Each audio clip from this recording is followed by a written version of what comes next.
You're listening to The Money Hour with your host, Tina Mitchell, and co-host, Keelan Harvey on Alternative Talk AM 1150. Now, back to the show with local mortgage experts, Tina Mitchell and Keelan Harvey. You are listening to The Money Hour at 1150 AM KKNW. Happy New Year. The Friday, January 8th virtual show, our first show of 2021. Virtual because of COVID temporarily. You can also listen to our podcast or on air on Saturday at 3 p.m. with a rebroadcast on Sunday at 8 a.m. I am your host, Tina Mitchell. And I'm your co-host, Keelan Harvey. We are here to help you build a strong financial blueprint, 1 week and one show at a time. If you are hearing our show at a different time or day, you are listening to a rebroadcast. We can answer any questions or connect you with the guests that we have on the show. Please call the show at 1-855-400-1150. Again, that's 1-855-400-1150 or online at themoneyhour.com. And now in studio, we have Candy Wright of Candy Wright Coaching. Rewire your brain to stop sabotaging your goals right here at 1150 AM. KKNW. Candy, welcome to the show. Thank you. So great to be here. Thank you so much. And a little bit about Candy. She is a certified life and weight loss coach, a certified relationship and healing coach, public speaker, and workshop leader. Candy specializes in helping women over 50 stop stress eating and lose up to 50 pounds for good. She does this by helping them create a peaceful relationship with food, with their aging bodies, and with themselves. She is a former educator, corporate trainer, and manager and fitness instructor. When Candy is not loving and serving on her clients, you will either find her walking and laughing with her hubby, John, who is her hero, along the gorgeous Lakeview trails, or pretending she's on Broadway singing music tunes in her house. Love that, Candy. Candy works with women one-to-one and in a group setting through her 6-month program, the Emotional Freedom Weight Loss Program. This is awesome, Candy. You sound like you have so much fun. And how important is it with what you do? I mean, your mental and your body are connected hand in hand. And so you're melding those worlds to help improve people's lives. So I commend you on that. And self-sabotage, we've heard this come up time and time again with life coaches. Why the heck do we self-sabotage ourselves, Candy? Isn't that fun? Yes. And you got to have fun in this process. Else why? I don't believe you should be aging and gaining weight and not feeling awesome. And you got to have fun. So self-sabotage. Oh my gosh. Can I share just a little story here? I know we've got a short time, but I have her permission. When my client's name changed, Annette, she came to me because she had been emotionally eating. And what we don't realize and what happened with her is when she was 9 years old, as the oldest child, when her mother got diagnosed with cancer, she became the primary caretaker because dad was working. And it was so emotionally overwhelming for her that her brain did what normal human brains do when we're kids. It concluded that she didn't know how to handle those emotions and she didn't feel safe. She felt out of control. And the easiest thing to do to mitigate feeling those big emotions was to dive into chocolate cake. And so what that looked like for her throughout the years is anytime big emotions would come up, she would go, sneak chocolate. She would go eat. She would just use that to emotionally eat. And so connecting that to self-sabotage, every single one of us, no matter if you struggle with emotional eating or whatever you might want to be doing, if you have a goal to lose weight or if you have a goal to do anything, we all have conclusions that our brains have drawn, and I call them thoughtware programs, scripts, when we're children, and they replay and replay and replay until we really take a look at them and learn how to rewire our brains. So it's not purposeful. We don't sabotage on purpose. And I think that's one of the biggest gifts that I want to offer anybody in your audience and in the world is we usually judge ourselves pretty harshly. Why do I keep doing this? I want to lose weight, or I want to hit this goal, or I want to hit this money goal in the business, or oh my gosh, why am I procrastinating? All these things, right? It's not personal. Yeah. And that's so true. And that's why it's so important to have a coach, whether it's a life coach, a business coach, a health coach, is you have to stop the self-sabotage by connecting those dots and finding out what the true story is that you're telling yourself behind, and then recreate new and better habits that are going to serve you at a higher level. So important.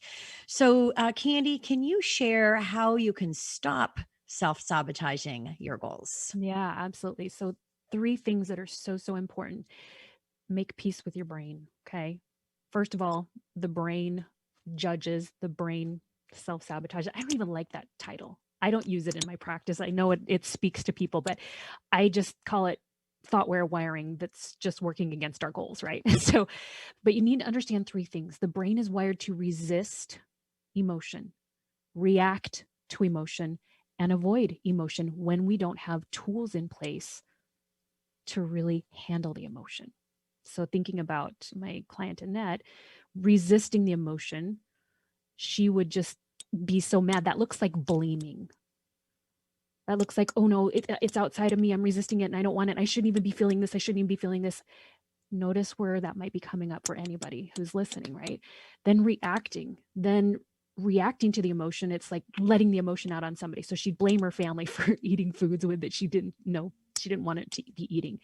We do this everywhere. Okay. And then avoiding. That's really a big piece of why we either overwork, overeat, overdrink, binge the heck out of Netflix, whatever it might be, sex, porn, all kinds of drugs, because the brain's wired to do that. And when we don't realize that, that's the first step. Okay. And so how to stop that, kind of going on to the next piece of that question, really is you got to understand that you're okay. You're not broken. And this may or may not resonate for everybody, especially for women. Our brains judge us so much. You're not broken. You actually just have a human brain. And then number 2, I always invite people to exercise a tool that I call the compassionate observer tool. And that tool really is thinking about what you're thinking. That's the amazing thing about being human. Think about what you're thinking.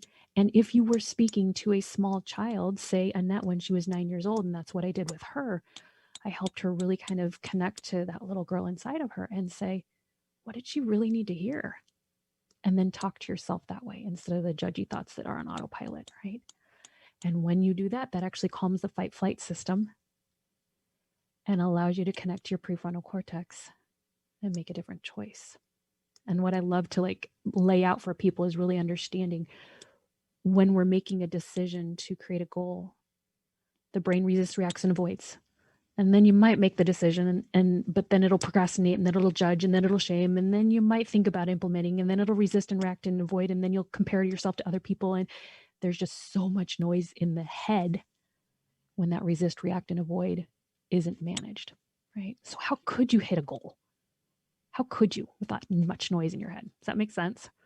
Does make sense. That's really powerful. And I love how the fact that you're saying, you're not broken. That's how we're wired as human beings, fight or flight. It goes back to the caveman days. That's the reality of it. So how can our audience relate to this, how can they relate it to themselves, and how could this help them on a daily basis? Such a good question. So if you're thinking about any type of a goal, I want you to, anybody listening to this, think about a goal that you've had that you want to do. And just notice, okay, have you been telling yourself you shouldn't even been feeling this way, or you shouldn't be struggling with this, or you're blaming on something outside of you, or you just don't want to look at it, you're procrastinating the heck out of it, okay? The first step is you notice it. And like I mentioned before, the second step is you don't make any of it wrong. And then you really say, okay, how can I be kind to myself? How could I be really kind to myself? And then the third step is where the magic starts, okay? I have this process that I teach my people, and I call it the compassionate momentum process. And so if you think about making decisions and implementing, I want you to think about it like this. You make a decision, you implement, and then you evaluate, and then you get to your goal, right? Well, when resist and react, avoid, like I mentioned earlier, it's resist, react, avoid, maybe make a decision, resist, react, avoid, maybe implement it, resist, react, avoid, maybe evaluate, probably not, okay? But the way that I help people and what can apply for your audience really is, okay, think about your decision and just expect your brain to resist, react, and avoid. Like, I don't know if I want to get to this. Oh no, it's kind of scary. Okay, all right. And then you apply the compassion. Yeah. And literally just simple things like that. Hey, it's okay. Of course you're going to feel scared. It's totally fine. Yeah, yeah. And isn't that so true? Kind and compassion, those are two powerful words when you're the best way that you should be treating yourself. So let's talk about Candy. If you can share a little bit more about the instinct to resist and react and avoid. Yeah, you bet. So each one of those pieces, when we're talking about like the decision and then the implementation and the evaluation, resist you when you do it in what I call the empowered decision-making process, the resist and the react avoid will always come up. And so you make a decision, you're kind to yourself, and you expect the resistance. And the other thing I think that's really important is understanding the different faces and symptoms of resist, react, and avoid. It looks like doing other things instead of your goal. It looks like people pleasing. It looks like procrastination. It looks like getting super busy. We worship busy in our society these days and not prioritizing. It looks like comparing yourself and perfectionism. And then it looks like putting your head in the cycle and then repeating that. And really what that leads to is a big fear of failure. And then you just repeat the cycle over and over. And so make your decision, expect that to come up, be kind to yourself, implement, expect it to come up, be kind to yourself, and then evaluate. And this is the last kind of piece. Busy is not productive. Nope. Candy, can you give us an example of each? The instinct, resist, and avoid? You bet. So the examples of resist really quickly here. So kind of connecting it to Annette's example, telling yourself you should know better. You shouldn't be struggling.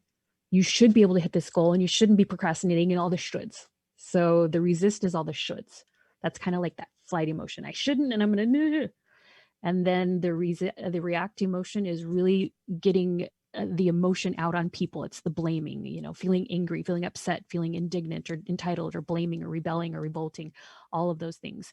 Those will be, things that we go through in the emotional eating process, but with any goal.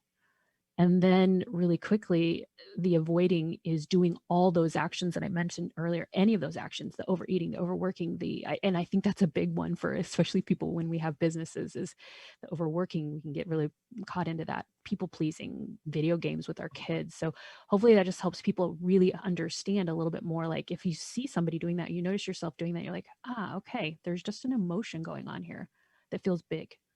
Yeah, that makes total sense. Well, Candy, it was great information that you provide to our listeners, and you can tell by the sound of your voice. So whether someone's watching us on our Facebook Premiere Live or they're listening podcast and radio then they can't see you. You can definitely hear in your tone of voice that you're definitely passionate and in what you do and how you serve your clients. So thank you for being here. Yeah. And I just want to let you know, you can reach me at candywright.com, and I have a free course for your audience. If anybody's interested, it's called the 5-Day Weight Loss Makeover. I know a lot of people right now are wanting to do that type of a thing, and you can get it by texting the word compassion to 66866. And the first 5 people that do that get a free 30-minute coaching session, and totally no obligation, totally complimentary. Thank you.